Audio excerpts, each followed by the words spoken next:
बिस्मिल्लाहिर्रहमानिर्रहीम। अस्सलाम वालेकुम दोस्तों, मैं हूं अब्दुल गफ़ार। आप देख रहे हैं मेरा यूट्यूब चैनल। दोस्तों, एक नई वीडियो के साथ आपकी खिदमत में।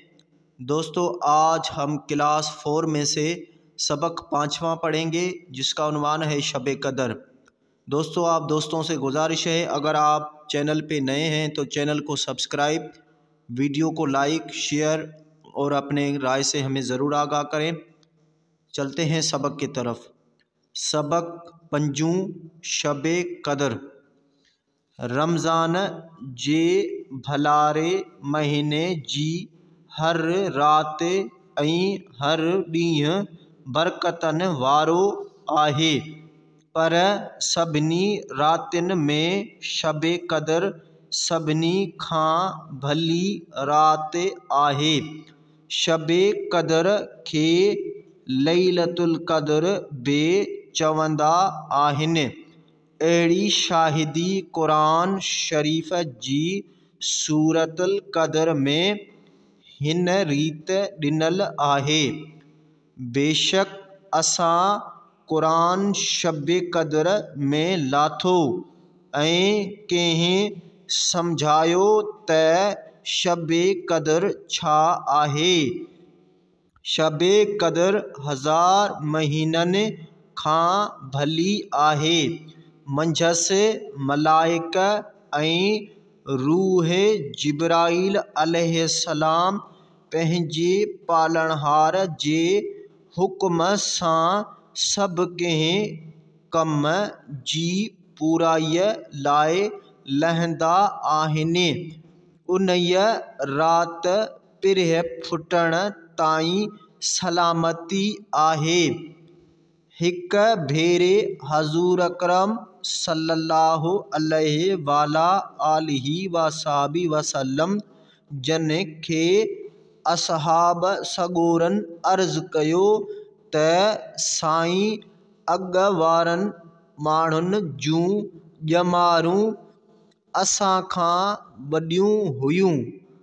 असां उन्हनि जे सवाब ऐं इबादत खे कीअं पहुचंदासीं। पाण सॻोरन सल्लल्लाहु अलैहि आलिहि वसल्लम जन फरमायो त शब कदर अल्लाह ताला मुंहिंजे ई उम्मत खे अता कई आहे। शब कदर में इबादत जो सवाब हज़ार महीननि जी इबादत खां बि वधीक आहे।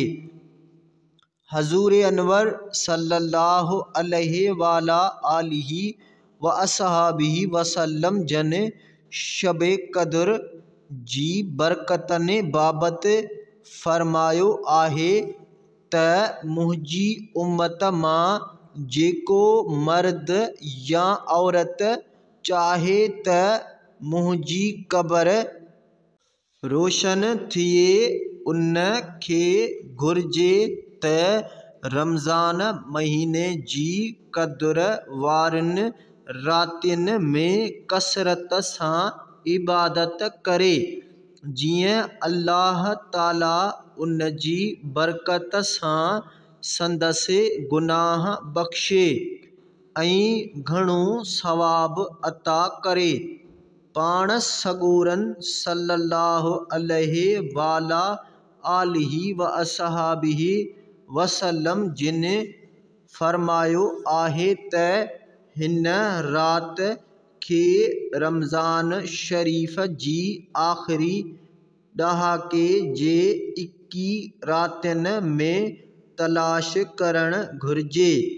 आम तौर सभु मुसलमान रमज़ान जी 27वीं राति खे शब कदर तौरु मल्हाईंदा आहिनि। अल्लाह ताला सभिनी मुसलमाननि खे हिन भलारीअ राति में इबादत करण जी तौफ़ीक़ अता फ़रमाए। आमीन।